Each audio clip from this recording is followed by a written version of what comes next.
Voilà, donc moi je vais vous présenter un nouveau dispositif qu'on lance, qui est opérationnel, là, qui est,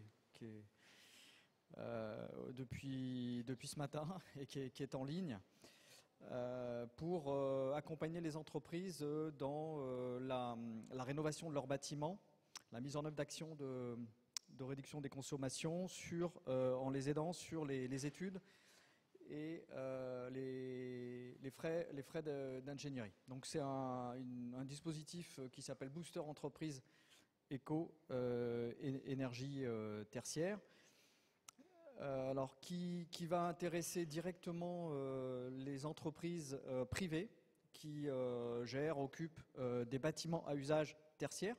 Ça peut être des entreprises du secteur tertiaire, du secteur industriel, du secteur agriculture, pourvu qu'elles occupent ou gèrent des bâtiments à usage tertiaire.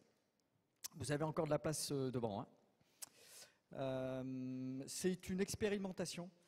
Donc ça veut dire que c'est un dispositif qui vise à accompagner dans un premier temps un nombre assez réduit d'entreprises. Donc on a une cible de pouvoir accompagner en 2023 50 à 60 entreprises sur 4 régions, la région Auvergne-Rhône-Alpes, mais aussi Occitanie, Bretagne et puis la région Corse. Ce dispositif, alors peut-être que certains d'entre vous ont la mémoire du soutien de l'ADEME sur les études, les audits énergétiques. Donc il est un peu différent dans le sens où on accompagne effectivement sur la première brique audit énergétique et accompagnement à la mise en œuvre, vous verrez, des premières actions, mais aussi sur les coûts de maîtrise d'œuvre. Donc et d'ingénierie, de réalisation des travaux de rénovation. Et on verra tout à l'heure les conditions et notamment les cibles de performance énergétique qu'on propose. Cette expérimentation, on a aussi développé un recensement qui a été réalisé des acteurs de l'ingénierie capables d'apporter ces prestations-là aux entreprises pour faciliter l'accès aux entreprises à des compétences, à des bureaux d'études ou des prestataires architectes ou autres compétences qui soient à la fois qualifiés et qui disposent de références.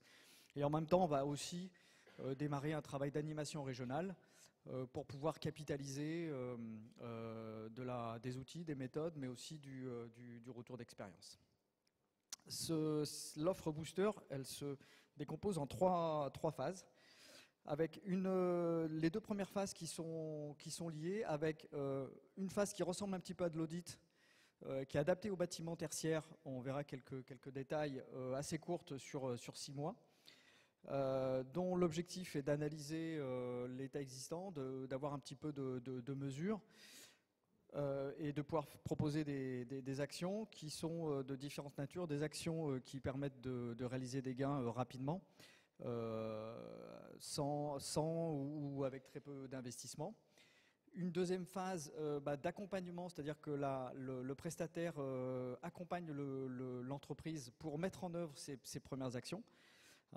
Pour de la commande de prestations, de matériel de régulation, des réglages sur site, pour pas que l'entreprise se repose encore des questions et vers qui je dois me tourner, qu'est-ce que je dois acheter précisément à des entreprises éventuellement de travaux.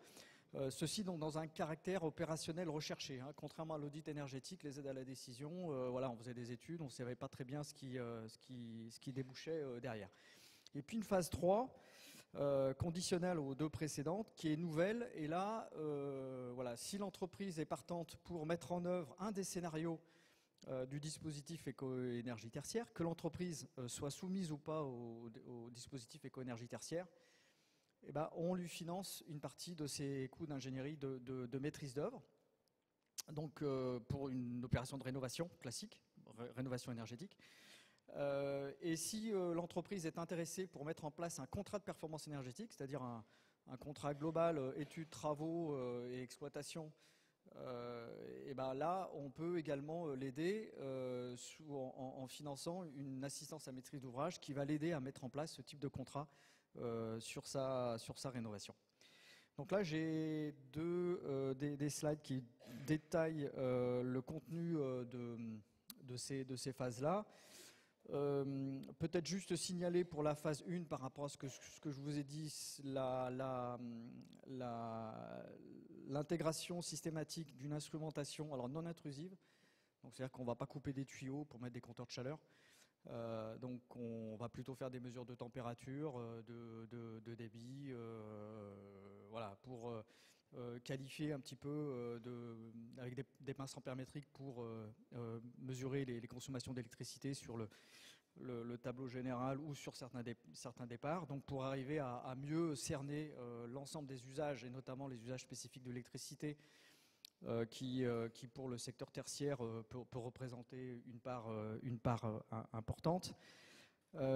On a focusé également sur l'identification des usages énergétiques significatifs, donc suite à ces mesures et l'état des lieux, mais aussi de pouvoir analyser et évaluer, identifier les indicateurs d'intensité d'usage, par exemple à la fois interne ou externe. Externe, les DJU de manière classique, mais interne, ça peut être par exemple pour un hôtel, est-ce que le nombre de nuitées influe ou pas, un restaurateur, le nombre de repas, le nombre de personnes présentes, voilà, de pouvoir identifier ces facteurs d'influence. L'élaboration d'un modèle énergétique du bâtiment, alors qu'il soit simplifié ou détaillé, c'est ce qui va permettre de pouvoir évaluer les économies d'énergie liées à la mise en œuvre des actions. Et puis un volet financement, plan de financement, modèle économique, de pouvoir, en même temps qu'on propose une intervention, un scénario, et qu'on puisse montrer comment ce scénario peut se financer en allant regarder toutes les aides, dont celle qu'Olivier vient de présenter, celles qui devraient venir. Donc voilà, on a, sans trop s'avancer, mais il est question que le crédit d'impôt PME soit relancé très, très prochainement dans le cadre de la crise énergétique actuelle. De pouvoir voir les différentes capacités d'emprunt, soit publiques BPI ou via des banques commerciales. Voilà. La phase 2, donc on est là, donc elle est attachée à la phase 1, on met en œuvre, le bureau d'études accompagne l'entreprise pour mettre en œuvre les actions dites à temps de retour rapide, sans ou très peu d'investissement. Et avec à la fin de cette phase-là, un dialogue avec l'entreprise pour voilà, une fois bilan de ces premières actions et du conseil à la prise de décision d'aller plus loin, éventuellement, pour mettre en œuvre cette fois-ci un cercle de travaux qui permet d'atteindre les objectifs du dispositif éco-énergie tertiaire. Donc on a retenu à la fois pour les entreprises qui sont assujetties et celles qui ne le sont pas, donc avec 3 scénarios, moins 40, moins 50 ou moins 60% d'économie d'énergie sur l'ensemble des usages. Donc avec l'ensemble des éléments en main, c'est-à-dire le contenu des travaux, combien ça peut coûter, qu'est-ce que ça va, comment on peut le financer, et si on va plus loin, quelle est la prestation d'ingénierie, d'accompagnement nécessaire pour pouvoir réaliser ces travaux, de manière à avoir des travaux qui soient réalisés, des travaux de qualité et qui surtout, donc je ne vais pas détailler moi le contenu des cahiers des charges, qu'on a développé, d'ailleurs je le dis au passage, sur ces cahiers des charges de maîtrise d'œuvre qu'on a développé avec un certain nombre d'acteurs regroupés au sein de Ville Aménagement Durable, donc des bureaux d'études, architectes, donc il y a 4-5 experts avec qui on a travaillé pour mettre au point ces cahiers des charges de maîtrise d'œuvre qui sont, on va dire, upgradés avec des éléments de commissionnement. Donc des éléments de commissionnement qui est une démarche qualité qui permet, dont l'objectif est, pour résumer au final, de pouvoir sécuriser l'atteinte de la performance énergétique, c'est-à-dire d'avoir, de pouvoir, pas garantir, mais réduire le risque que l'entreprise, quand elle investit dans ses travaux de rénovation énergétique, le résultat énergétique soit au bout. Le résultat énergétique soit au bout et des travaux aussi qui soient de qualité et qui préviennent des risques de non-qualité parce qu'il y a discontinuité de l'isolant, des points faibles qui peuvent occasionner des désordres ou des équipements qui sont mal dimensionnés, qui sont mal conçus et donc qui ne fonctionnent pas très bien.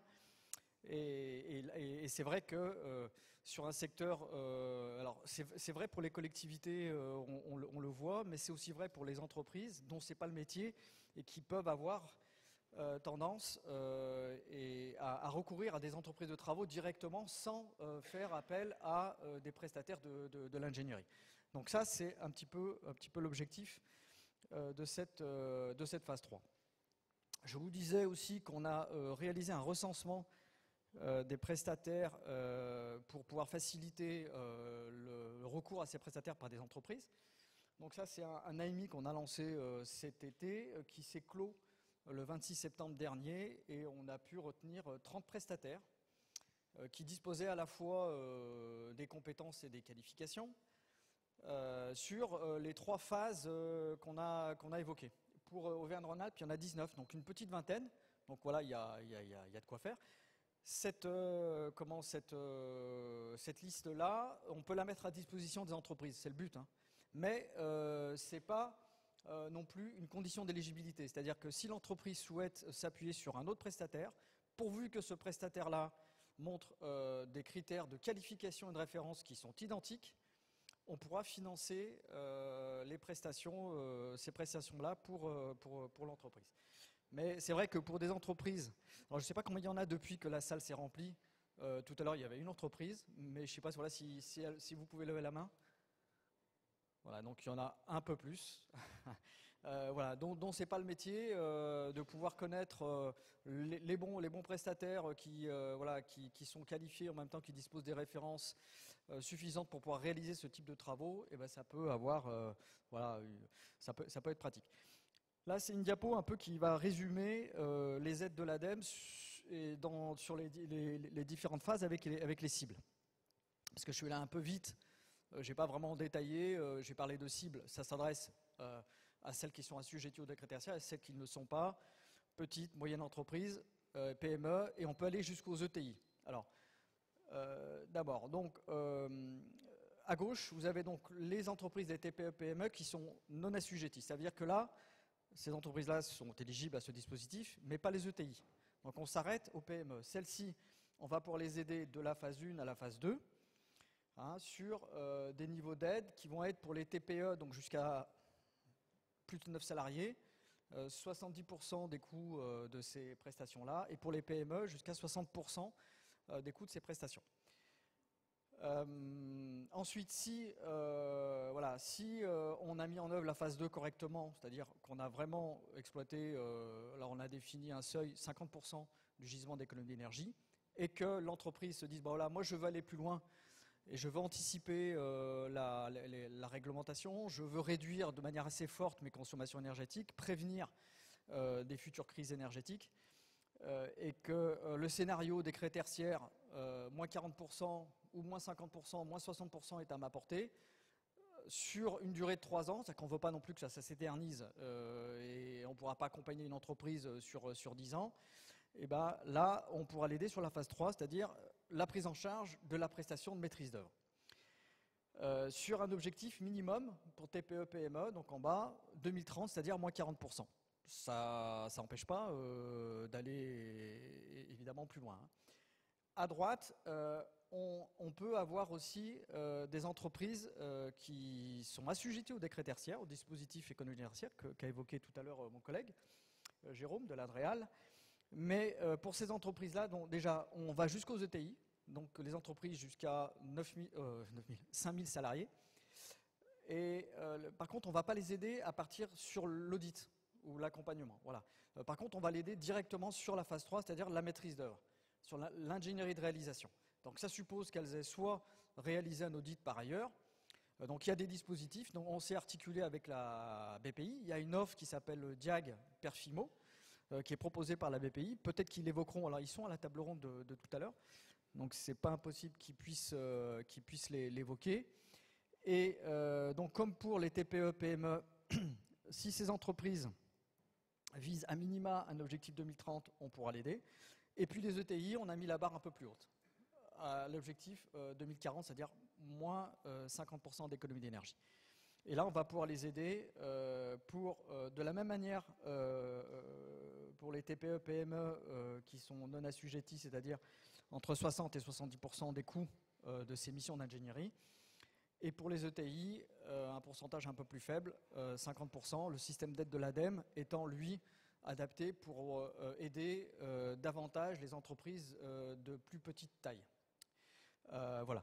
En termes de coûts d'ingénierie, tout à l'heure dans les retours d'expérience, je le cite, mais vous allez avoir différentes retours d'expérience, notamment des rénovations globales, et vous aurez une idée de ce que peuvent coûter les coûts d'ingénierie, de maîtrise d'œuvre. Donc je pense à la réhabilitation, ce que je vois, de M. Durnerin, de la rénovation des bâtiments de bureaux de l'entreprise ZF.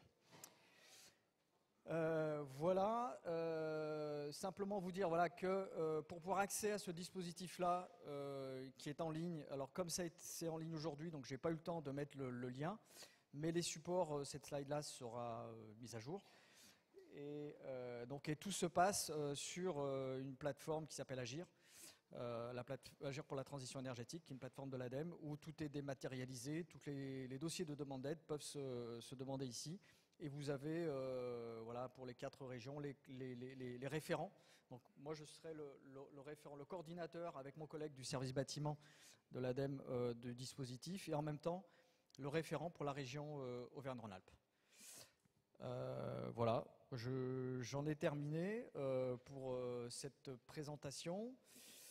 On a prévu une petite séance de questions-réponses voilà, d'une petite dizaine de minutes sur les trois premières interventions, dont la mienne. Voilà, donc là, le micro est à la salle.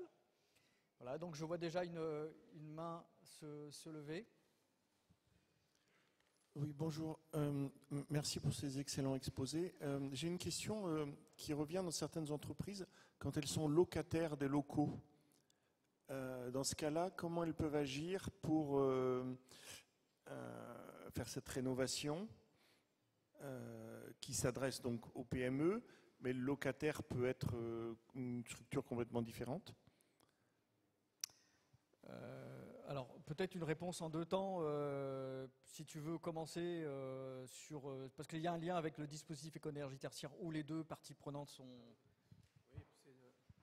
Bon, c'est le genre de détail dans lequel je voulais pas trop rentrer parce que quand on commence à dépioter le décret tertiaire, on a 15 000 questions qui sont déjà remontées, mais enfin on a quand même des réponses maintenant.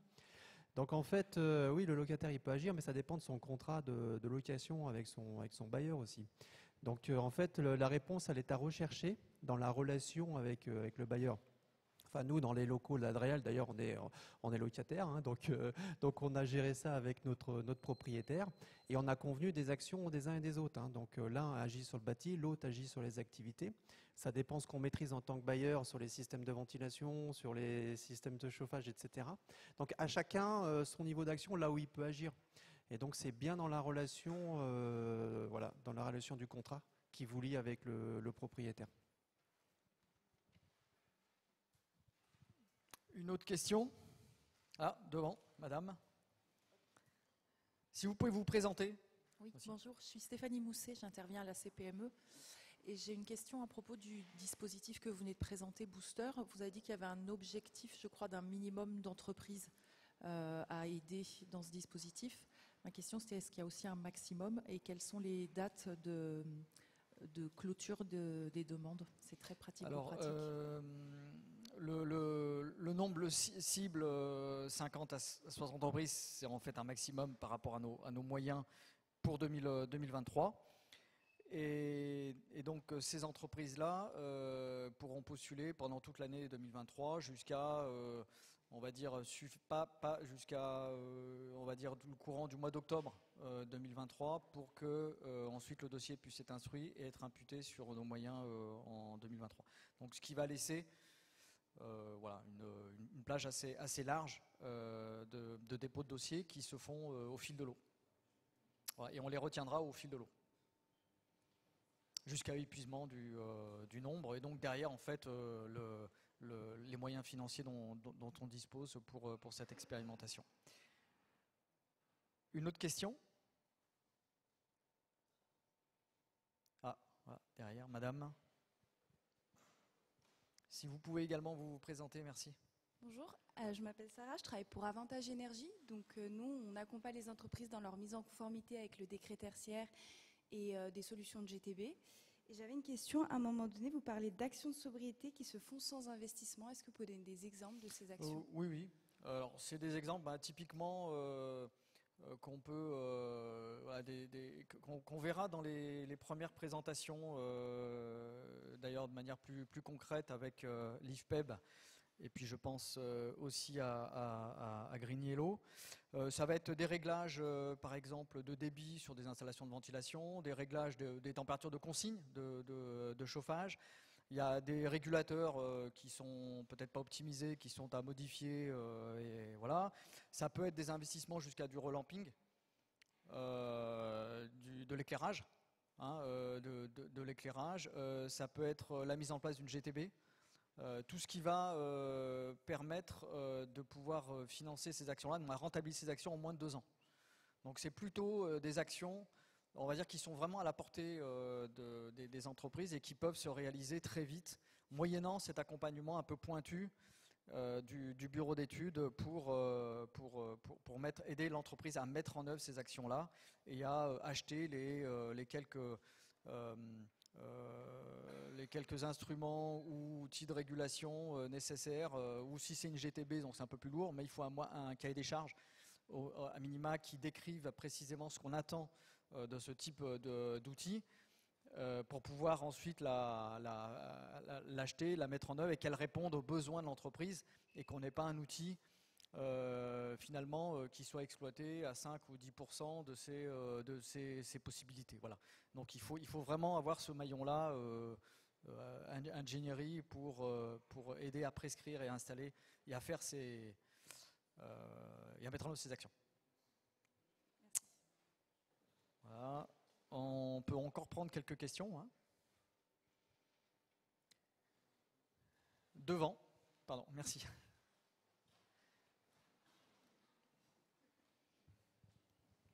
Oui, Elodie Cauchois, on est bureau d'études thermiques et maître d'œuvre. Je voulais savoir si vous aviez déjà envisagé d'avoir un autre appel à manifestation d'intérêt par la suite. Si oui, est-ce que vous savez déjà une idée de quand? Voilà. Pour le recensement, alors non, on n'a pas de visibilité sur un autre appel à manifestation d'intérêt. Par contre, ce qu'on s'est dit, c'est qu'au fur et à mesure que certaines entreprises feront appel à d'autres bureaux d'études et qu'on validera leur candidature en termes de référence et de qualification, on les ajoutera à la liste. Donc la liste est évolutive, elle n'est pas définitive, donc elle pourra se mettre à jour et voilà, de cette manière-là. Alors, on relancera probablement un AMI après un bilan de cette première opération et pour aller peut-être intégrer d'autres régions. Donc du coup, pour ces régions-là, il y aura un nouvel AMI. Donc on en profitera également pour recenser d'autres acteurs complémentaires pour Auvergne-Rhône-Alpes. Et en termes de qualification, donc on s'est appuyé sur les qualifications de l'OPQBI. Et pour la partie maîtrise d'œuvre, là, il n'y a pas de qualification maîtrise d'œuvre. Hein, il y a qualification ingénierie de la performance énergétique sur les conceptions, réalisation d'installations d'énergie renouvelable, sur la ventilation. Donc on a été assez large sur les qualifications qu'on peut accepter. Par contre, en termes de référence, il faut vraiment avoir des références sur de l'ingénierie, de la maîtrise d'œuvre de réalisation avec des missions d'exécution correspondant à de la rénovation de bâtiments à usage tertiaire. Pour la partie maîtrise d'œuvre. Audit, c'est la 1905 classique. Voilà. Autre question ?